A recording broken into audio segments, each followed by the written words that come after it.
एक सेठ था। उसके पास बहुत संपत्ति थी। वह अपने कारोबार से बहुत ही संतुष्ट था।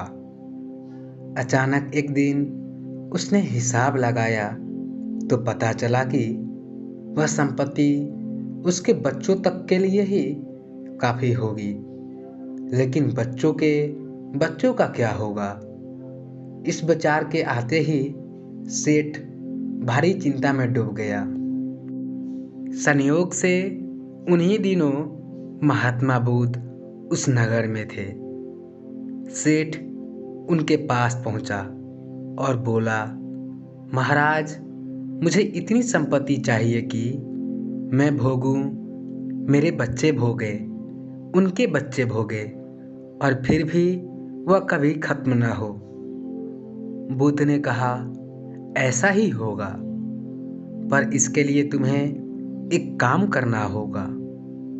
तुम्हारे घर के पास एक टूटी फूटी झोपड़ी में सास बहू रहती है।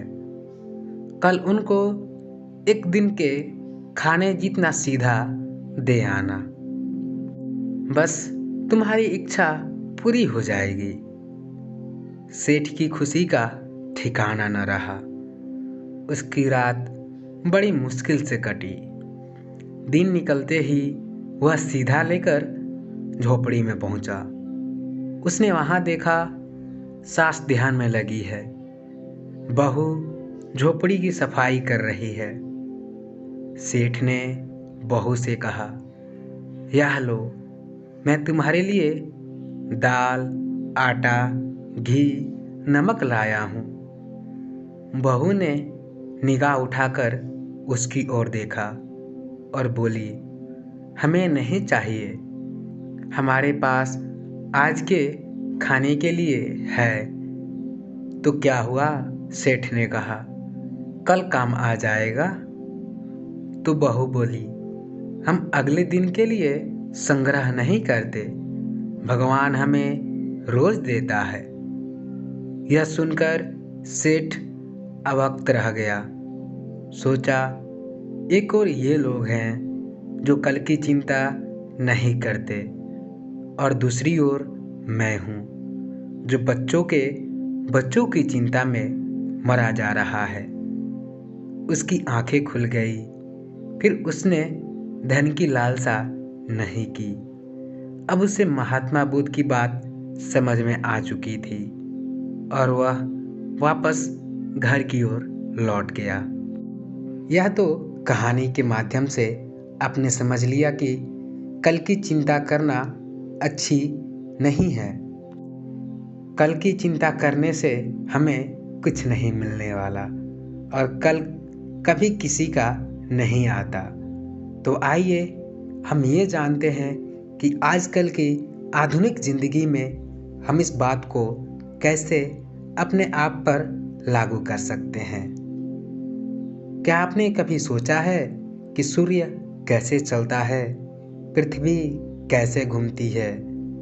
यदि नहीं सोचा है तो इसके बारे में सोचें। यदि नहीं सोचा है तो फिर चिंता क्यों करते हैं? यदि कुछ समझ में नहीं आ रहा है तो इसका मतलब यह हुआ कि आप अकारण चिंता करते हैं। अब यह सोचें कि चिंता का अर्थ क्या है। सच पूछे तो वह चिंता ही है जो हमारा सबसे अधिक नुकसान करती है। अब सवाल उठता है कि आखिर यह चिंता कौन सी बला है? वस्तुतः चिंता हमारे बीते जीवन की वे घटनाएं हैं जिन्हें हम कभी भुला नहीं पाते हैं, और जब हम इसे भुला नहीं पाते तो हमारा वर्तमान इससे प्रभावित होने लगता है।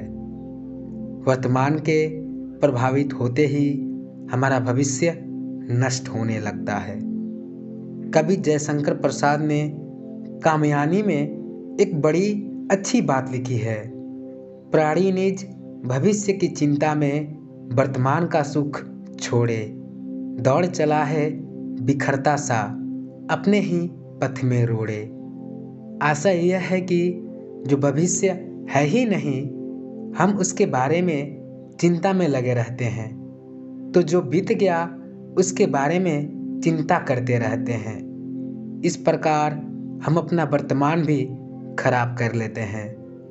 आज हम कितना कुछ एकत्र कर रहे हैं यह सोचकर कि हमें कल सुख मिलेगा, लेकिन इसके लिए आज कष्ट ढोल रहे हैं।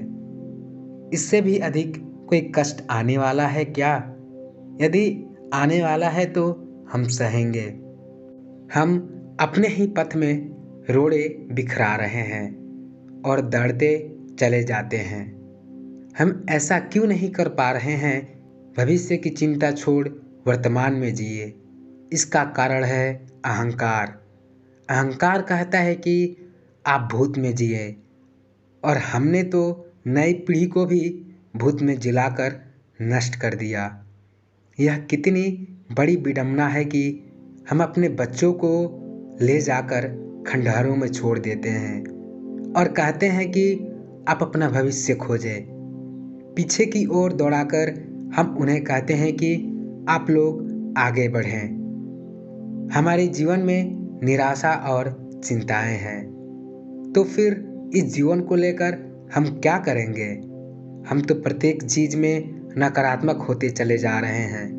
यह काम हमसे नहीं होगा, वह काम हमसे नहीं होगा, तो फिर किससे होगा? प्रयास करने में क्या बुराई है?